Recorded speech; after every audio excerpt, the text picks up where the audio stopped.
Hello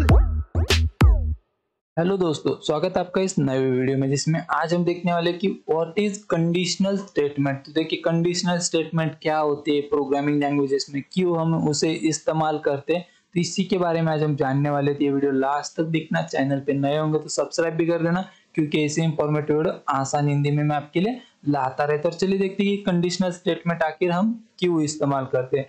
तो देखिए conditional statement is a control flow structure that allows a program to execute certain blocks of a code based on the whether condition is true और false. तो देखिए conditional statement हम क्यों इस्तेमाल करते हैं कि देखिए अगर हमें कुछ प्रोग्राम वगैरह करना होता है तो वहां पे कुछ कंडीशंस होती है, तो कंडीशन हमें एग्जीक्यूट करनी पड़ती है, तो उसके लिए हम जो है कंडीशनल स्टेटमेंट यूज करते हैं। फिर उसमें सबसे पहले आता है इफ स्टेटमेंट होता है, उसके बाद एल्स स्टेटमेंट होता है या फिर एलिफ स्टेटमेंट होता है जिसे एल्स इफ कहा जाता है, या फिर नेस्टेड स्टेटमेंट भी होते हैं या स्विच स्टेटमेंट हो गया। ये होते हैं कंडीशनल। अब इसके बारे में सिंपल भाषा में जानोगे तो देखिए अगर हमें इंडिया में क्या करना है, वोटिंग करनी है, इंडिया में वोटिंग करनी है, देखिए वोटिंग करनी है तो हमें क्या जरूरत होती है कि हमारा जो एज है ये ग्रेटर देन होना चाहिए 18 साल से। हमारा एज जो है 18 से ऊपर होना चाहिए।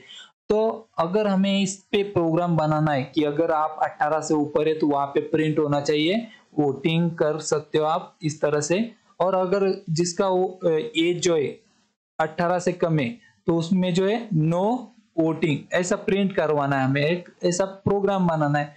तो हम किस तरह से यहाँ पे कंडीशन ले सकते हैं कि यहाँ पे देखिए हम क्या कह सकते हैं कि if age greater than 18 then print voting. देखिए हमने क्या किया, यहाँ पे क्या की एक कंडीशन ली जो कि ये वाली कंडीशनल स्टेटमेंट का सबसे पहला वाला जो है इफ। हमने क्या किया, इफ एज जो है ग्रेटर देन होगी 18 से तो आप जो है यहाँ पे वोट कर सकते हो।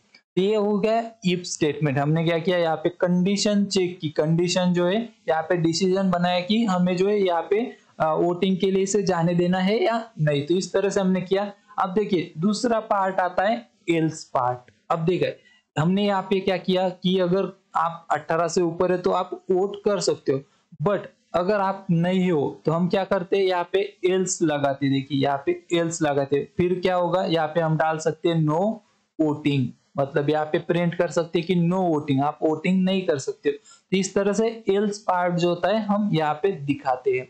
अब देखिए यहाँ पे जो है और एक आता है एल्स इफ। तो देखिए यहाँ पे अगर मान लो कि हमने यहाँ पे देखा कि इसका जो एज है इसने डाला हुआ है जो 18 है। इसके बाद एल्स पार्ट में क्या होगा कि अगर 18 से कम है तो आप यहाँ पे नहीं कर सकते। बट मान लो किसी ने क्या किया, यहाँ पे एज डाला -10।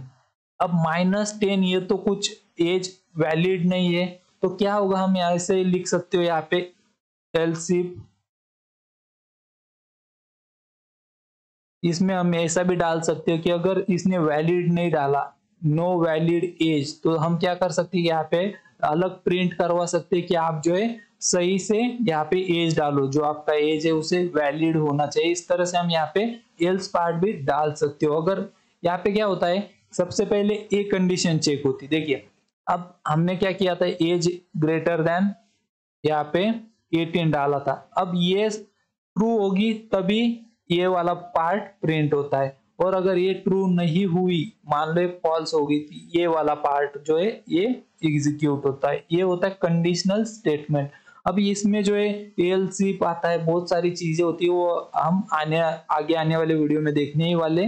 तो अभी के लिए इतना समझ लीजिए कि कंडीशनल स्टेटमेंट हम क्यों यूज करते हैं। अगर मान लो कि हमारे पास कुछ कंडीशंस है, हमें उसे चेक करके फिर डिसीजन लेना है कि प्रोग्राम किस तरफ जाना चाहिए, उसका कंट्रोल जो है, मान लो एक कंडीशन है, अब अगर ये ट्रू होती है तो किस तरफ जाना चाहिए, अगर फॉल्स होती है तो किस तरफ जाना चाहिए। तो ये जो फ्लो होता है उसे कंट्रोल करने के लिए हम कंडीशनल स्टेटमेंट यूज करते हैं। और इसके बारे में और कोई जानकारी चाहिए होगी तो आप मुझे कमेंट में पूछ सकते हो, फिर मुझे इंस्टाग्राम पे भी डीएम कर सकते हो।